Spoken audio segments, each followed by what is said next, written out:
A voz na sua cabeça. Resumo inicial. Todos nós temos uma vozinha interna com a qual interagimos, seja de forma positiva ou negativa. O que determina o tom dessa interação é como lidamos com os nossos próprios pensamentos e se os deixamos tomarem conta da nossa mente e afetarem a forma como interagimos com o mundo ao nosso redor. A voz interna é como uma ferramenta mental que funciona como uma espécie de senso autocrítico. E existem meios para explorar o potencial dessa conversa consigo mesmo. Este livro é repleto de referências a estudos publicados sobre o tema. Portanto, consiste em uma fonte valiosa de informações verídicas a esse respeito. As informações são baseadas em pesquisas científicas feitas por psicólogos e estudiosos da área, todas devidamente referenciadas pelo autor. É o tipo de informações às quais todos deveriam ter acesso desde a infância, pois nos ajudam a lidar com os próprios sentimentos e a ser pessoas melhores. Sobre o autor. Ethan Kross é um psicólogo e neurocientista cuja especialidade são estudos relacionados ao controle da mente consciente. Ele é professor na Universidade de Michigan e na Ross School of Business e também diretor do Laboratório de Emoções e Autocontrole. Suas pesquisas já foram publicadas em veículos importantes de comunicação como The New York Times, The New Yorker, The Wall Street Journal e USA Today. Este é seu primeiro livro, cuja leitura é muito agradável, proveitosa e rica em conhecimento. É o primeiro a reunir tão didaticamente as formas comprovadamente eficazes de lidar com a voz interna, as quais foram descobertas ao longo de décadas de estudo. A voz interna. Apesar de parecer estranho para alguns, falar consigo mesmo mentalmente é perfeitamente normal. O fato de termos uma voz na mente é uma característica básica que a espécie humana desenvolveu evolutivamente e ela reflete o vínculo da nossa linguagem verbal com o desenvolvimento emocional. Nós existimos em um mundo de palavras e são elas que definem quem somos e como nos comunicamos. A voz interna se desenvolve quando somos crianças e passamos a internalizar as palavras que ouvimos, repetindo-as mentalmente. Ao mesmo tempo, nós nos desenvolvemos também emocionalmente, aprendendo a lidar com os próprios sentimentos. Por isso, o ambiente influencia tanto no crescimento, já que as informações que fornece farão parte da nossa história e identidade. Com o tempo, os neurônios em nosso cérebro se ramificam e interconectam de inúmeras formas diferentes, e essas conexões dão origem as memórias. Graças às nossas memórias, podemos viajar no tempo entre experiências passadas e imaginações futuras, além de prestar atenção ao nosso redor enquanto mantemos conversas internamente. Esta última é uma habilidade na qual a voz interna exerce forte influência, pois ela nos alerta e nos ajuda a monitorar nossas ações enquanto buscamos objetivos e interagimos com o meio externo. Além disso, temos a capacidade de introspecção, olhar para dentro e observar os nossos sentimentos e pensamentos. Esse olhar para dentro, aliado à necessidade de dar sentido às experiências com linguagens, faz com que tenhamos conversas com nós mesmos. Algo que pode ser muito bom, mas também muito ruim. Nem sempre nossos pensamentos nos salvam de sentimentos confusos e ciclo de emoções e pensamentos negativos surgem. O falatório mental é o caminho da voz interna que faz as pessoas alimentarem medos, inseguranças, ansiedades, angústias e vários outros sentimentos, mesmo inconscientemente. Ele monopoliza a mente com a ruminação verbal e a faz se concentrar nos aspectos que trazem esses sentimentos, atrapalhando o desempenho cerebral em funções mais importantes, desde habilidades motoras automáticos ao raciocínio lógico para atividades que requerem concentração. Essa é a parte sabotadora da voz interna, pois esse falatório não afeta somente o emocional, mas a vida social também. Pessoas que estão presas no falatório passam a ter dificuldades em interações sociais,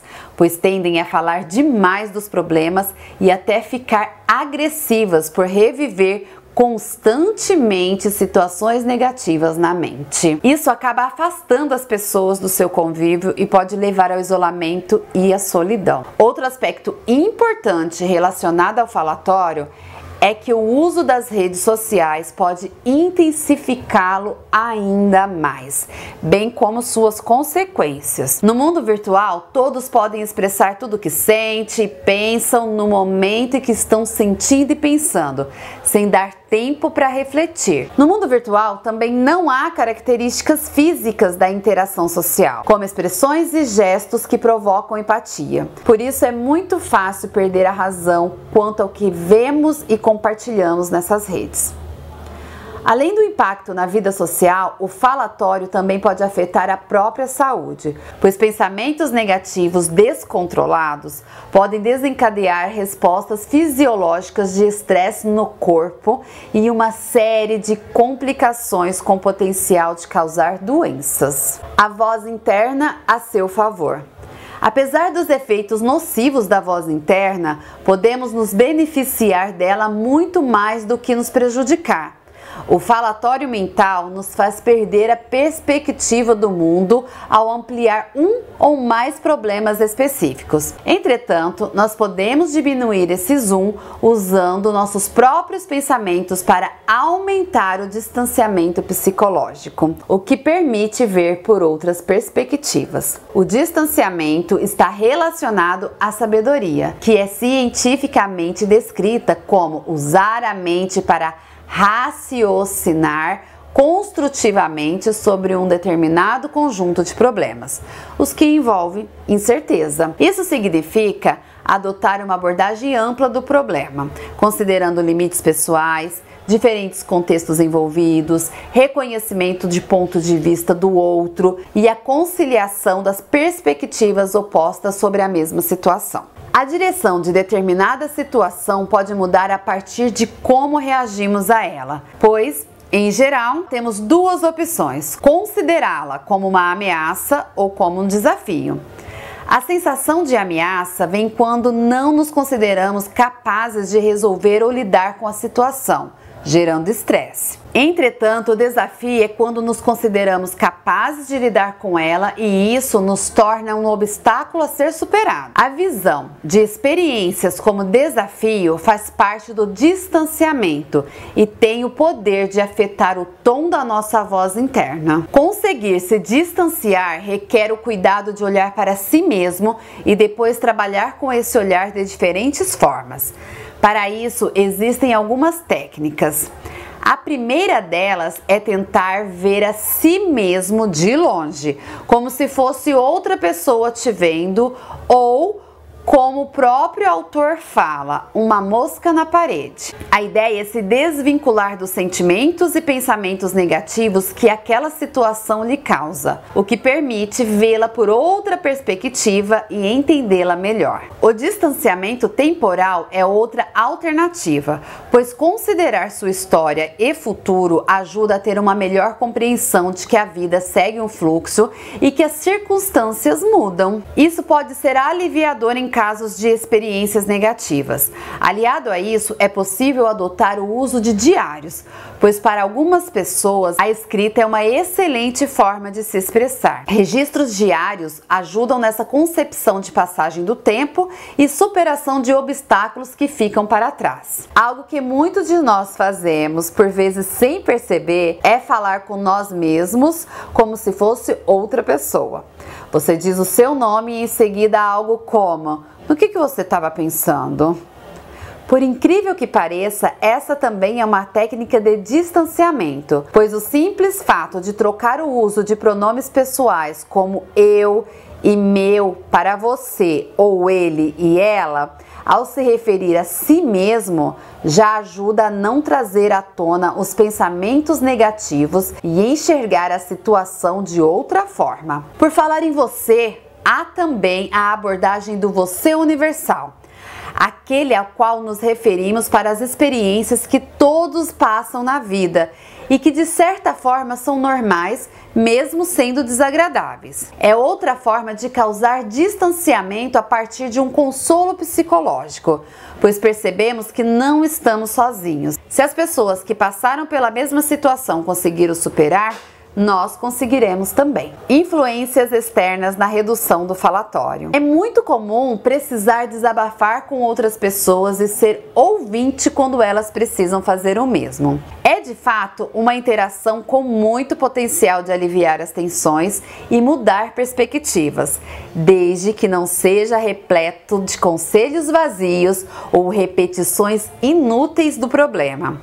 Isso porque compartilhar emoções expõe fragilidades e nem todos estão preparados para lidar com isso, mesmo que seja alguém muito próximo. O ideal é saber recorrer às pessoas certas para falar sobre diferentes problemas, diversificando a rede de apoio. E no caso de ser ouvinte, o ideal é ser cuidadoso com os conselhos que dá, porque ao invés de acabar pondo lenha na fogueira, é melhor fornecer um apoio cognitivo, além daquele emocional, incentivando a pessoa a perceber um pouco mais o lado racional da situação. Muitos que sofrem com falatório mental buscam apoio emocional ao conversar com outras pessoas, mas também é muito comum não buscarem apoio algum por medo de que os outros vão achar. Nesse caso, é importante não dar conselhos sem que tenham sido solicitados, pois isso pode causar a sensação de impotência ou ineficiência. Para lidar com esse tipo de situação, existe outra técnica que ajuda no falatório: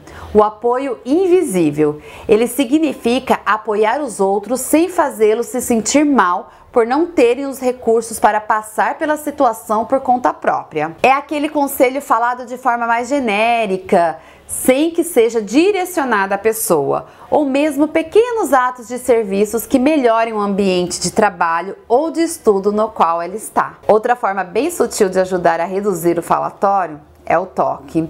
Em muitos casos, não há palavras que façam a pessoa se sentir melhor. Um simples toque no ombro, um abraço ou outro gesto físico com sentido fazem toda a diferença, porque não se trata só de apoio emocional, mas também de reações químicas no corpo que ajudam a reduzir o estresse. O espaço físico que ocupamos no dia a dia é outro fator que influencia nossas conversas internas.